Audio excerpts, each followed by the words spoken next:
Hello दोस्तों, स्वागत है आपका अपना चैनल GK9 मैथ में। आज हम लोग पढ़ने वाले हैं मैथ के सिलेबस के बारे में क्लास 10 के लिए, ठीक है ना।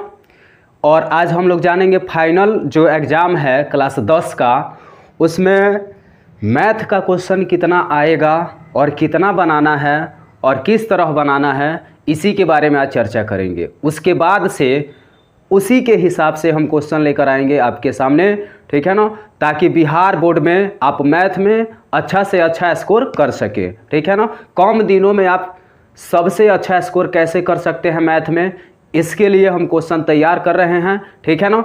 तो चलिए, सबसे पहले मैथ का क्वेश्चन बताने से पहले हम आपको बता देना चाहते हैं कि इसका सिलेबस जो है कैसा है और कितना में कितना बनाना है, कितना क्वेश्चन पूछेगा, ठीक है ना। तो इसके बारे में आज हम लोग क्या करेंगे, चर्चा करेंगे, ठीक है ना।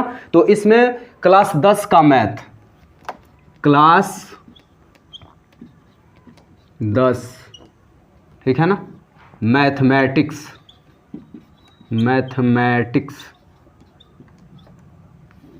ठीक है, इसके बारे में हम लोग चर्चा करने वाले हैं कि क्वेश्चन कितना रहेगा और कितना समय रहेगा, ठीक है ना, और कैसे क्वेश्चन बनाना है, कितना क्वेश्चन बनाना है। तो इसके बारे में हम लोग फाइनली आज जानेंगे। उसके बाद से लगातार हम वीडियो आप तक देते रहेंगे, ठीक है ना, ताकि आप अपना तैयारी अच्छा ढंग से कर सकें। तो चलिए हम लोग देखते हैं। इसमें मैथ का बात करते हैं तो इसमें टाइमिंग का अगर बात करें तो 3 घंटा 15 मिनट होता है। टाइम कितना होता है? टाइम जो होता है आपका 3 घंटा कितना होता है? 15 मिनट, ठीक है ना, 3 घंटा 15 मिनट। तो यहाँ पे ये 3 घंटा जो है 15 मिनट, ठीक है ना, यहाँ पे 3 आवर्स 15 मिनट, ठीक है ना। इसके बारे में देखिए, 3 घंटा 15 मिनट। और क्वेश्चन कितना रहेगा आपका? तो क्वेश्चन की बात करें तो इसमें क्वेश्चन रहने वाला है, ध्यान दीजिए, 100 प्लस 30 प्लस 8। इसका मतलब आप नहीं समझे, ठीक है ना, हम आपको समझाते हैं। 100 प्लस 30 प्लस 8 मतलब कि इसमें 100 ऑब्जेक्टिव क्वेश्चन होगा, 30 आपका लघु उत्तरीय प्रश्न होगा और 8 आपका जो होगा दीर्घ उत्तरीय प्रश्न होगा।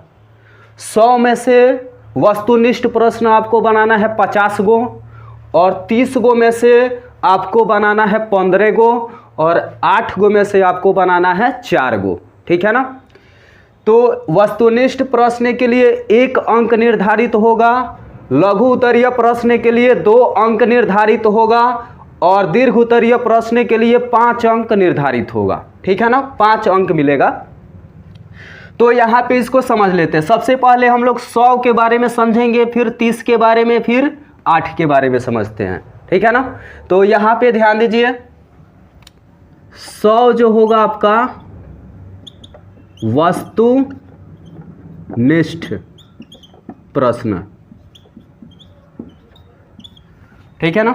100 आपका क्या होगा? वस्तुनिष्ठ प्रश्न होगा, ठीक है ना, जिसमें से आपको बनाना है 50। 100 में से कहीं से आप 50 बना सकते हैं, ठीक है ना। 100 गो में से कहीं से आपको कितना करना है? 50 गो करना है। 50 गो कहीं से बना सकते हैं, ठीक है ना। आपको 1 नंबर नहीं आ रहा है, 5 नंबर आ रहा है, 5 नंबर बनाइए, 7 नंबर बनाइए, 8 नंबर बनाइए, 20 नंबर बनाइए, 30 नंबर बनाना कितना है? 50। एक बात और ध्यान रखिएगा, अगर 1 से लेके 50 तक आप बना लेते तो 1 से 50, अगर 1 से 50 तक बनाते हैं तो कोई दिक्कत नहीं है, 50 को तो चेक होगा ही होगा। लेकिन 1 से लेके 100 तक पूरा गोला कर देते हैं तो 1 से लेकर आपका 50 तक ही चेक होगा, आगे चेक नहीं होगा, ठीक है ना। तो यहाँ पे ध्यान दीजिए, 100 जो होगा वस्तुनिष्ठ प्रश्न बनाना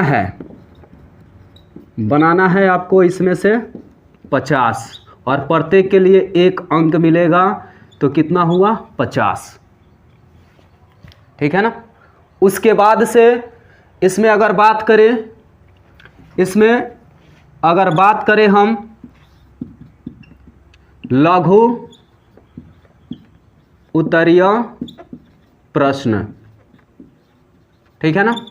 लघु उत्तरीय प्रश्न जो होगा आपका 30 गो होगा। कब होगा? 30 गो होगा, जिसमें से कितना बनाना है? 15 बनाना है, ठीक है ना।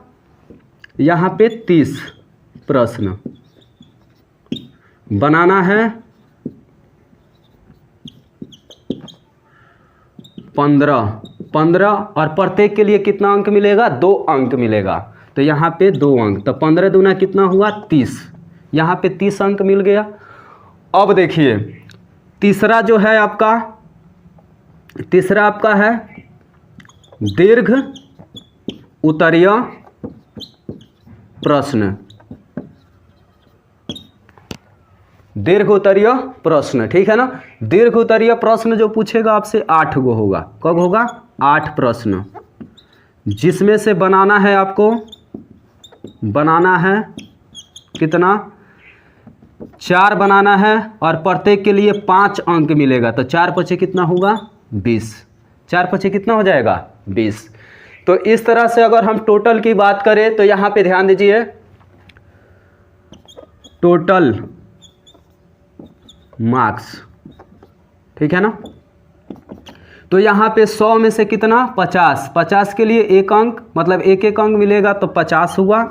फिर यहाँ पे अगर बात करते हैं 30 गो में से 15, और इसमें एक क्वेश्चन के लिए 2 अंक, तो यहाँ पे 30 नंबर हो जाएगा। उसके बाद से इसमें 8 गो में से को बनाना है? 4 गो, और प्रत्येक के लिए 5 अंक, तो कितना होगा? 20। इसको जोड़ दीजिए, कितना हो जाएगा? 0, 5, 3, 8, 8 और 2 कितना होगा? 10। पूरा 100 नंबर आपका कंप्लीट हुआ, ठीक है ना। ये सिलेबस समझ गए होंगे, ठीक है ना। और बिहार बोर्ड की बात करें तो बिहार बोर्ड अपना टाइम टेबल जारी कर दिया है, ठीक है ना। यानी 17 फरवरी 2025 से फाइनल एग्ज़ाम होगा क्लास 10 का, जिसमें पहला दिन जो है मातृभाषा हिंदी है और दूसरा दिन आपका क्या है? मैथ है, ठीक है ना, गणित का है, ठीक है ना। तो अगर आप सिलेबस के हिसाब से, ठीक है ना, सिलेबस के हिसाब से पढ़ते हैं और सिलेबस के हिसाब से तैयारी करते हैं, तो आपका मैथ में हम वादा करते हैं कि ज़रूर आपका 90-95 प्लस स्कोर जरूर होगा कम दिनों में, ठीक है ना। तो ऐसे आपको हम बता दिए, और टाइम जो होगा आपका समझ लीजिए 3 घंटा 15 मिनट, ठीक है ना। और क्वेश्चन की बात करें, कुल क्वेश्चन जो होगा, कुल प्रश्न अगर जो होगा, इसकी बात करें कुल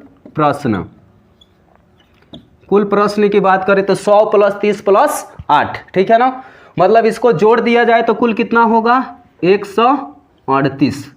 कितना होगा? 138 होगा, ठीक है ना। और 138 में से आपको बनाना कितना है? तो 100 में से 50 बनाना है, 30 में से 15 बनाना है, और 8 में से कितना बनाना है? 4 बनाना है। और यहाँ पे वस्तुनिष्ठ जो होगा प्रश्न कितना होगा? वस्तुनिष्ठ प्रश्न 100 होगा, 100 में से 50, और लघु उत्तरीय प्रश्न आपका 30 होगा, 30 में से कितना बनाना है? 15। उसके बाद से दीर्घ उत्तरीय जो प्रश्न होगा 8 होगा, और 8 गो में से आपको बनाना है 4 गो, ठीक है ना। और प्रत्येक क्वेश्चन के लिए इसमें देखिए अलग अलग अंक निर्धारित है। वस्तुनिष्ठ प्रश्न के लिए 1 अंक, और लघु उत्तरीय प्रश्न के लिए प्रत्येक क्वेश्चन के लिए 2 अंक, और दीर्घ उत्तरीय प्रश्न के लिए प्रत्येक क्वेश्चन के लिए कितना? 5 अंक, ठीक है ना। अब आपको बता दें कि इसमें देखिए अगर आपको क्वेश्चन अलग अलग, इसमें वस्तुनिष्ठ प्रश्न में सिर्फ आपको क्या करना है? गोला करना है, ठीक है ना, क्वेश्चन के हिसाब से। लेकिन लघु उत्तरीय और दीर्घ उत्तरीय प्रश्न आपको बनाना है, ठीक है ना। तो यहाँ पे ध्यान दीजिए, प्रश्नोत्तर संख्या आपको लिखना पड़ेगा। ऐसे लिख सकते हैं प्रश्नोत्तर, कॉपी में प्रश्नोत्तर संख्या। आप कितना नंबर बना रहे हैं? 2 नंबर, तो 2 लिखिए। ऐसे करके नीचे से लिखना शुरू कीजिए। ऐसे ही क्वेश्चन आप जितना नंबर बनाइएगा उतना नंबर डाल के लिखिएगा, ठीक है ना, ताकि कॉपी जांच करने वाला समझ जाए कि हाँ जो बच्चा है इतना नंबर क्वेश्चन बना रहा है, ठीक है ना, और बनाया है। तो इसके लिए प्रश्नोत्तर संख्या आपको डालना पड़ेगा और बताना पड़ेगा कि कौन सा क्वेश्चन हम बना रहे हैं। तो इस प्रकार से अगर आप कॉपी लिखते हैं और अच्छा से क्वेश्चन बनाते हैं तो वादा करते हैं कि आपका नंबर ज़रूर अच्छा आएगा और मैथ में आप ज़रूर टॉप कर पाएंगे। और भी जो सब्जेक्ट बच रहा है उसका भी हम सिलेबस बताएंगे और तैयारी कराएंगे, काफ़ी कम दिनों में आपका ज़बरदस्त तैयारी कराएंगे। तो सबसे पहले हम आपको बता देना चाहते हैं कि आप हमारे चैनल को अभी तक सब्सक्राइब नहीं किए हैं तो सब्सक्राइब कर लें और अपने दोस्तों के पास शेयर करना ना भूलें, ठीक है ना। और ज़्यादा से ज़्यादा शेयर करें, ठीक है ना, ताकि हम बिहार बोर्ड का जो सिलेबस है आपको बता दें, आपका तैयारी ज़बरदस्त हो जाए, आपका रिजल्ट बेहतर हो, ठीक है। मिलेंगे अगले वीडियो में, तब तक के लिए जय हिंद।